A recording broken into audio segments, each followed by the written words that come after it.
Ms Benham. Thank you, Chair. Morning, Minister. Morning. I'm referring to Budget Paper 3, page 132. Consumer satisfaction with DGS provided dispute services, including Consumer Affairs Victoria, continues to be under target at 78%. Could you tell me how many cases are outstanding or overdue at CAV currently? Well, I might ask the Director of Consumer Affairs Victoria to supplement this answer, but what I will say is that we very much are through a process now where we are changing the way that we settle a lot of disputes in the Consumer Affairs Victoria portfolio.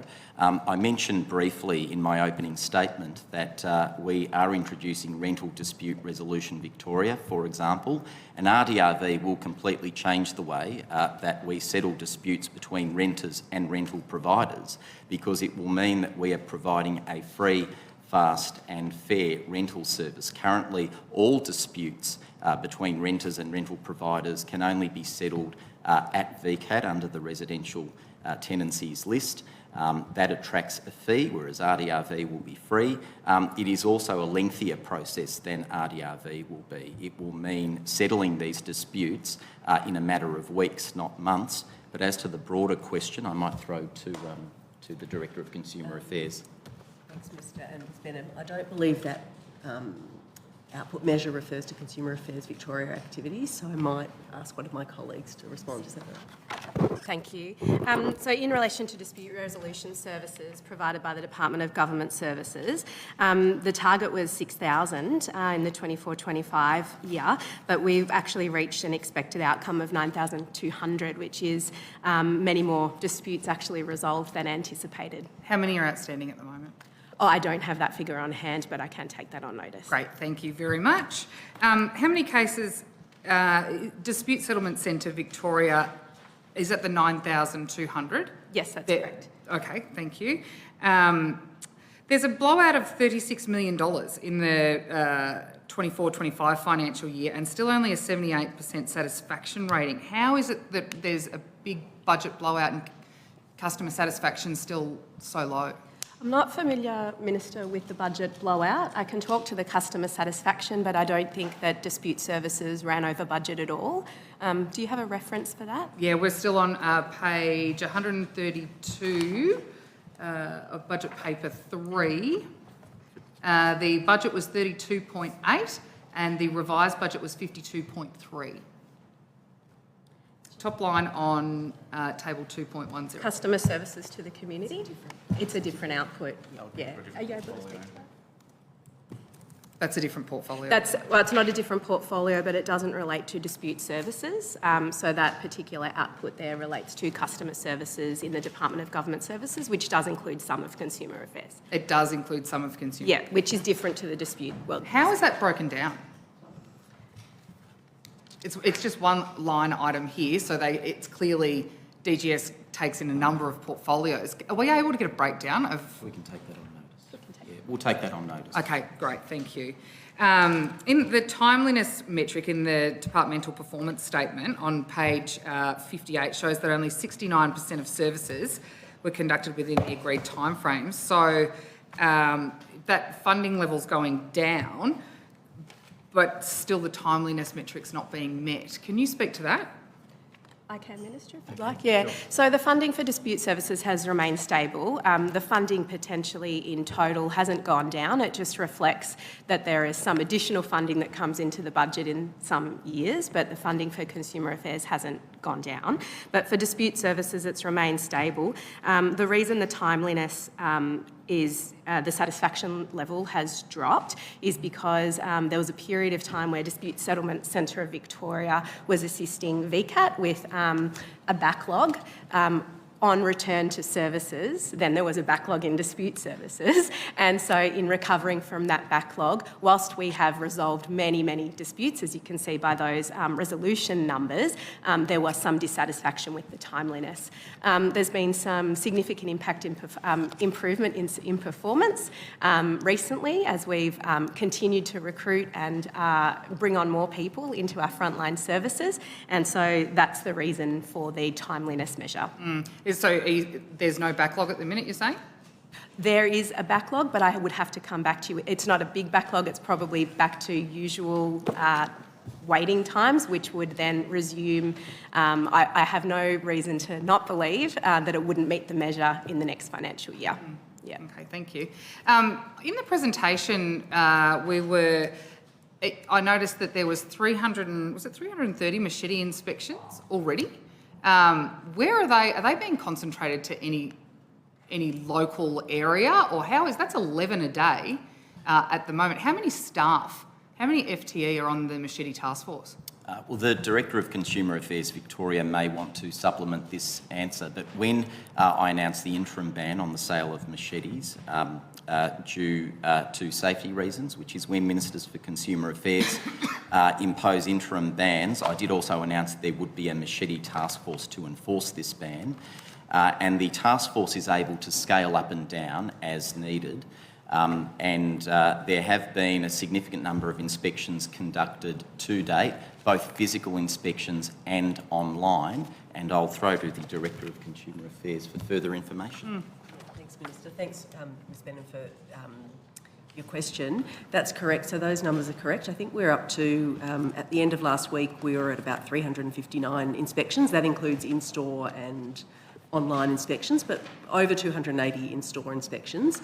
So you're right, it is a lot. So we have thrown a lot of resources into ensuring that the interim ban is understood and complied with. For obvious reasons, it's clearly a top priority at the moment. So we've got about 14 staff that are dedicated to the task force currently, but as the Minister said, we do have the ability to flex up or down as required. So what we've done is, product safety has been a priority for Consumer Affairs Victoria for a long time, so we do have experienced staff who were sort of ready to go in terms of monitoring and enforcing any new safety standard or ban, so we've used those staff to prioritise this area. Thank you. We're going to Ms Benham. Thank you. I just want to go back to staffing levels at Consumer Affairs Victoria. This might be one for the Executive Director again. How many FTE are allocated to CAV? Currently, I would, give or take a few, Ms Benham, because we have different support functions in the department that are quite integral to what we do, but there's probably around between 280 to 300 FTE that sit in the sort of Consumer Affairs Victoria branches, but there are additional staff in, for example, Office of General Counsel, communications, etc., that are obviously also very, very important to the work that we do. How's that compared to previous years? Well, we've seen a bit of a growth in the last few years, and that's as a result of probably a few specific initiatives, particularly the task forces, so the underquoting task force and the renting task force in particular were the subject of specific additional funding for those task forces for a number of years, and so that's allowed us to recruit additional staff specifically for those. So it is a contrast to the Machetes task force, but obviously in those instances we're talking about multi-year programs with a deliberate step up and time to recruit, as opposed to a 3-month interim ban, which I must admit I do agree with the Minister. I mean, we have new product safety standards and so on come in all the time. The toppling furniture standard is commencing shortly, and we're planning for a new initiative around that as another example. So we do flex our product safety program from time to time. So while this was perhaps a little bit unexpected in that sense, it's not something we're unused to doing in this sort of space. But that growth should help with the timeliness metrics come next year? Oh, that specific timeliness metrics isn't related to Consumer Affairs Victoria activities. That relates to the dispute. Yeah, dispute. For Victoria. And just on that, I was going to take that on notice, but I can give you that information now, Ms. No, I've actually got a couple, just in the interest of time, I'll take it on notice. I need to get to the task force. Excuse me, Ms Benham. If the Minister has a response, the purpose of the inquiry is to hear the response as opposed to just take it on notice. Minister, could you provide that response? Ms Benham, you have a point of order. Yeah. Could you cite the standing order that doesn't allow me to take things on notice?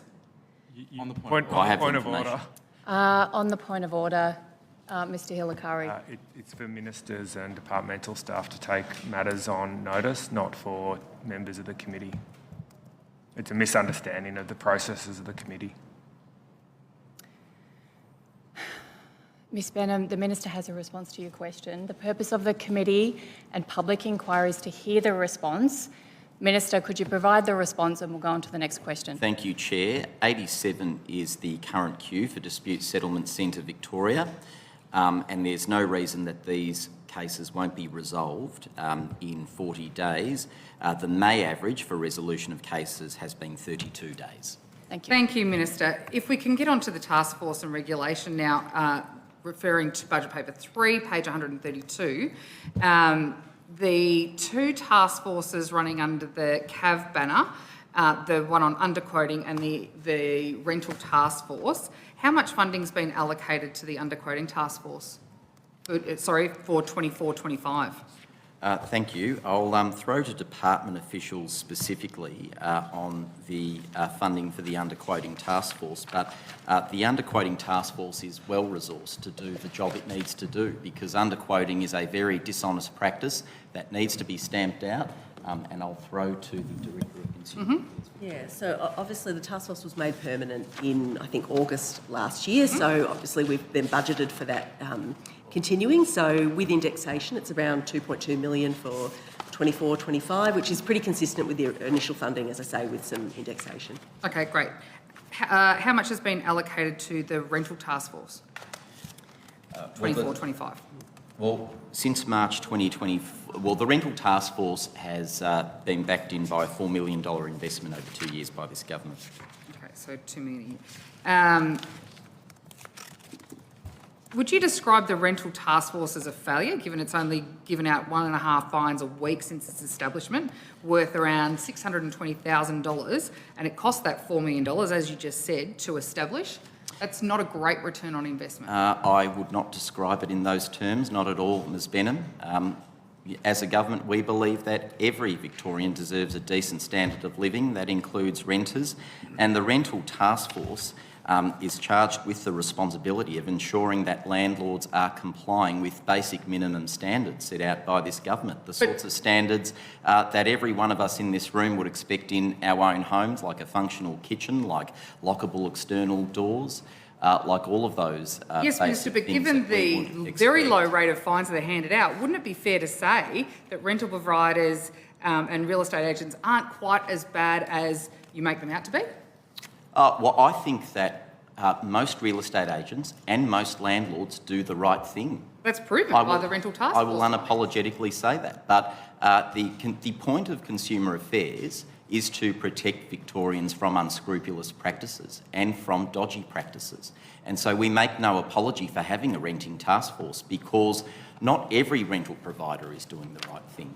Not every rental provider is complying with our minimum standards when it comes to having a functional kitchen, when it comes to having lockable external doors, when it comes to their properties being structurally sound and properly waterproofed, when it comes to those basic things, working smoke detectors, for instance. And so we need to be out on the field all the time, weeding out dodgy and unscrupulous practices. And so I make no apology as Minister for having this renting task force out on the field and ensuring that every landlord and property and rental provider is complying with these basic minimum standards, because of course in Victoria, letting a new renter move into a rental property that doesn't comply with these standards is in itself a criminal offence. But do you concede that $4 million, given the rate of fines that have been issued, is disproportionate? Is it a good investment of taxpayer money? It is a good investment, because the rental task force is not about collecting fines.